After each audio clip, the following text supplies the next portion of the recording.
እዩ ሄለን ቶሎ በሉ እንጂ ዛሬ እኮ ከተራ ነው። ማንኛችንም ቤት መቅረት የለብንም። እውነትህን ነው አቤል። አዲስ ልብሳችንን ለብሰን አምረንና ተውበን ወደ ቤተ ክርስቲያን መሄድ አለብን።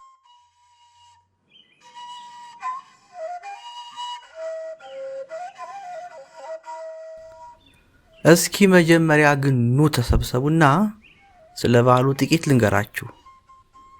ታቦት ማደሪያ ስንሄድ የበለጠ ትሰማላችሁ።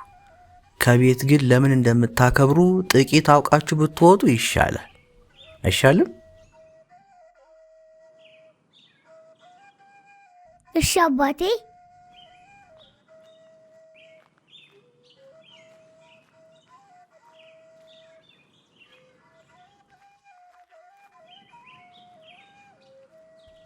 የሰው ልጆችን የማይወደው ጠላታችን ሰይጣን አዳምና ሔዋንን ካሳሳታቸው በኋላ 2 ድንጋዮችን አመጣ።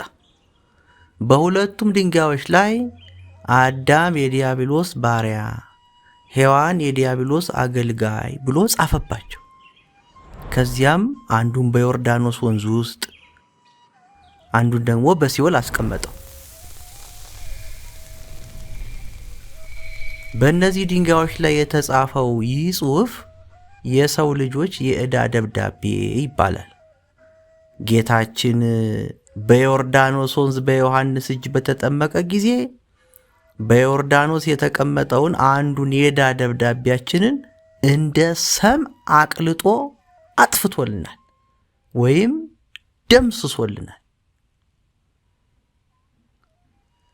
ጌታችን ኢየሱስ ክርስቶስ በጥምቀቱ ትሕትናን ለሰው ልጆችም ያለውን የማያልቅ ፍቅር ገልጾልናል። በሉ አሁን ታቦታቱ ከቤተ ክርስቲያን ሳይነሱ ፈጠን ብለን እንውጣ። ሲሳይ አንተም ለቤተሰቦች ሂድና ውጡ አብረን እንሂድ በላቸው። መናንም ነይ አባባ ይጠራሻል በላት። ቶሎ በል ጎበዝ ጎበዝ የኔ ልጅ። አባቴ ለምንድን ነው ወደ ጥምቀት የምንሄደው? ተመልከት ናታን፣ ጌታችን ኢየሱስ ክርስቶስ የተጠመቀው እኛን ለማዳን የጥምቀትን ምስጢር ሊሰራልን በ30 ዓመቱ ወደ ዮርዳኖስ ወንዝ ሄዶ በዮሐንስ እጅ ነው። እኛም ደግሞ ይህንን አስበን የክርስቶስ ምሳሌ የሆነውን ታቦተ ሕጉን አጅበን ወደ ባሕረ ጥምቀቱ እንሄዳለን። በጸሎት በቅዳሴ በዝማሬና ለበረከትም ከጠበሉ እየተረጨን እናከብረዋለን። ጎበዝ ይሻ የኔ ልጆች ጎበዝ ጠያቂዎች እኮ ናችሁ። አባባ የነገራችሁን ግን እንዳትረሱ እሺ። አየህ እዩ፣ ሁሉን የሚያውቀው አምላካችን እንደ ደካማ ሰው ወደ ዮርዳኖስ ወንዝ ሄዶ በመጠመቁ ትሕትናን አስተማረን አይደል አባዬ? ልክ ነሽ ሄሉዬ። ትሁት መሆንን መታዘዝን የምንማርበት በዓል መሆኑ በደንብ ገብቶሻል ማለት ነው።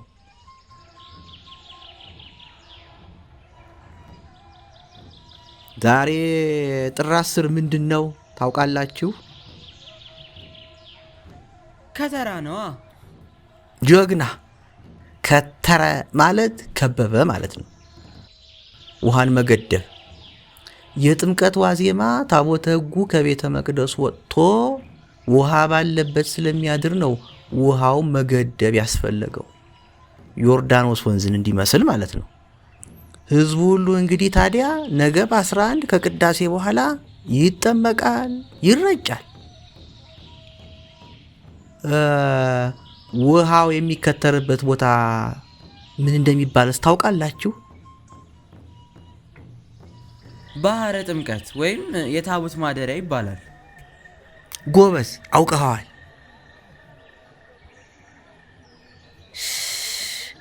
ተመልከቱ፣ ታቦቱ እየወጣ ነው። እንዴት ያምራል!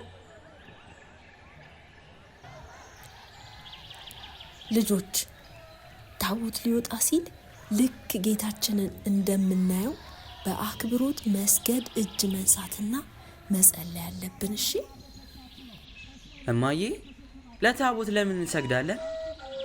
ካህናቱስ ለምን ተሸከሙት? አየህ የኔ ልጅ፣ ለታቦት የምንሰግደው ታቦት ባለበት እግዚአብሔር ስላለ፣ ታቦት ደግሞ የጌታችን የክርስቶስ ስጋና ደም የሚዘጋጅበት መንበር ስለሆነና እግዚአብሔርም በታቦቱ አድሮ ሕዝቡን ይባርካል። ስለዚህም ለታቦት ፍርሃትና ስግደት ይገባል።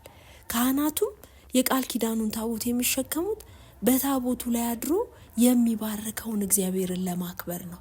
ገባህ የኔ ልጅ? እዚህ ብዙ ህዝብ ስላለ እንዳንጠፋፋ መጀመሪያ እጃችንን እንያያዝ አይሻልም?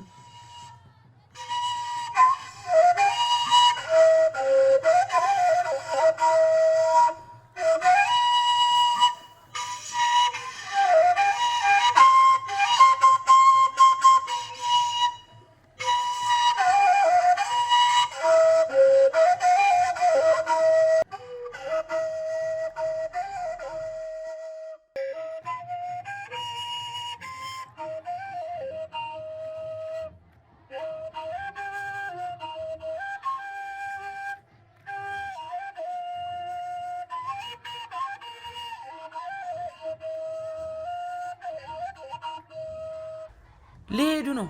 ኑ እንከተላቸውና አብረን እንዘምር። እሺ ናታን፣ ቆይ እንሄዳለን። እዚህ ብዙ ህዝብ ስላለ እንዳንጠፋፋ መጀመሪያ እጃችንን እንያያዝ አይሻልም? በዓሉ የደስታ ነው። መዝሙር በመዘመር ደግሞ እግዚአብሔርን ማመስገን አለብን። ኑ አብረን እንዘምር። ከመዘምራኑ ጋር ስንዘምር በዓሉ የበለጠ ይደምቃል። ልክ ናችሁ። ኑ በሉ ከመዘምራን ጋር አብረን እንዘምር። እንሂድ። ኑ ቶሎ በሉ።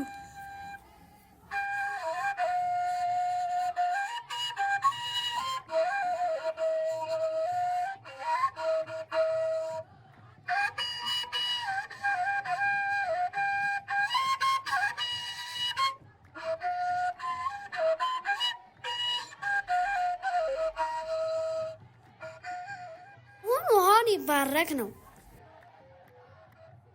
ይሄ ቅዱስ ውሃ የኛን የልጅነት ጥምቀት የሚያድስና በረከት የሚያሰጥ ነው። እሰይ እንዴት ደስ ይላል! ጠበሉ ደርሶኛል፣ በረከቱንም አገኘው። ደስ ሲል ተመስገን። አቤል ስማኝማ፣ አቤል አስተርእዮ ማለት ምን ማለት እንደሆነ ታውቃለህ? አስተርእዮ ማለት መገለጥ ነው። ግን ኢየሱስ ክርስቶስ ሲጠመቅ ብቻውን አልነበር እንዴ? እንዴት ነው ምስጢረ ሥላሴ ተገለጠ ማለት የምንችለው? አየህ ልጄ፣ ጌታችን ወደ ዮርዳኖስ ወርዶ በተጠመቀ ዕለት ከሰማይ በታላቅ ድምፅ በእርሱ ደስ የሚለኝ የምወደው ልጄ ይህ ነው በማለት የተናገረው አብ ነው። በዮርዳኖስ የተጠመቀው ደግሞ ወልድ ነው። በነጭ ርግብ አምሳል ከሰማይ የወረደው ደግሞ መንፈስ ቅዱስ ነው። በዚህም የሥላሴን በስም በአካል በግብር ሦስትነት ተረድተናል።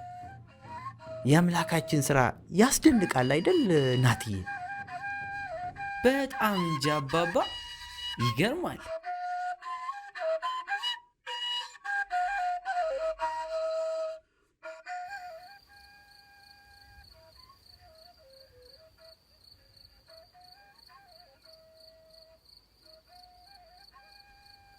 ተመስገን ተመስገን ተመስገን። ደግሞ ሀገራችንን ሰላም አድርገህ ለዓመቱ በሰላም አድርሰን። ወላዲት አምላክ ሕዝባችንን ጠብቂልን። በሉ ደግሞ ነገ የቃና ዘገሊላ በዓል ነው። የቅዱስ ሚካኤል ታቦት ወዳለበት ደግሞ ሄደን እናጅባለን። አይቻልም? አዎ፣ ደስ ይላል። ደስ የሚል በዓል ነው የምናሳልፈው። እግዚአብሔር ይመስገን።